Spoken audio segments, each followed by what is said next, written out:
Hi, this is Rebecca, and I'm here with you today, as always, to support you in bringing seeking to completion. So, what I'd like us to look at today is some of the confusion and misunderstanding that has often taken place about the ego and how to resolve that. So, many times when people consider themselves to be on a spiritual path, they wind up going down a road that turns the ego into an enemy. How many times have you heard someone say, or maybe you've thought it to yourself, wow, I would be able to just really have a great time in life or be enlightened or be realized, except for my pesky ego. Does that sound familiar at all to you? Check and see right now if you have made your ego out to be your enemy. Well, let's just check and see how much that is really in alignment with truth or not. Now, in reality, in your infinite nature, how would anything even be your enemy? So I'd like to offer you today a helpful way to look at things in order to be able to embrace and reharmonize and reintegrate where you've put in place these separations. Because it is true that the ego itself is under the mistaken understanding that it's separate.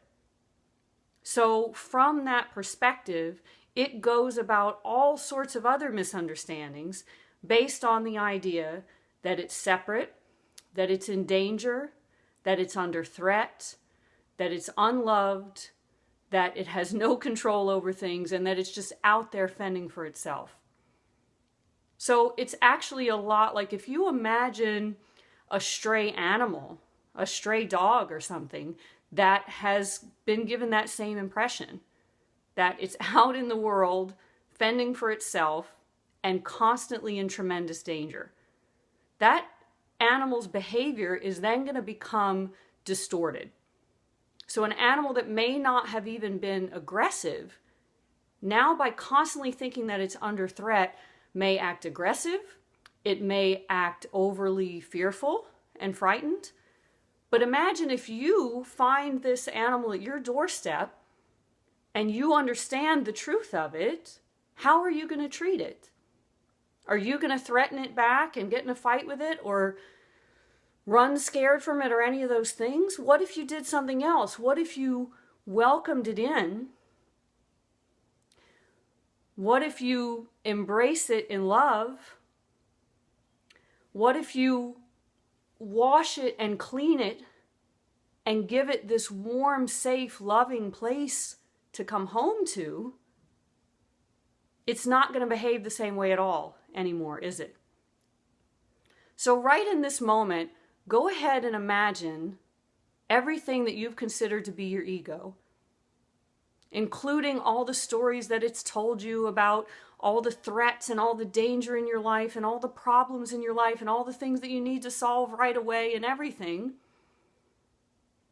And instead of shooing it away, instead of throwing a stick at it and telling it to shut up, would you be willing to extend your natural, incredibly warm, loving, infinite compassion to it? Would you be willing to put this embrace around it, to welcome it back home into the truth of your being? Because even though it has thought that it's separate, in reality it never even has been. In reality, it's always been embraced by and permeated with the absolute love that is your very nature. So would you be willing to let yourself align with that right now, with that love, and invite your ego to come rest in that, to be cleansed by it, to be nurtured by it, to have a safe place to come home to, so that it doesn't have to behave out of distortion anymore, so that it's able to come into resolution, into integration, and into harmony with all of your natural infinite flow in life. And notice what happens when you do that, when you offer it that. So I invite you to continue to experiment with that. See what happens when you recognize the ego for exactly what it is, which is on its own. It thinks it's its own thing, but it really isn't. It thinks that it's separate, but it really isn't. How could anything be separate from the infinity of you? So practice that and enjoy it and have fun with it. And I'll see you soon.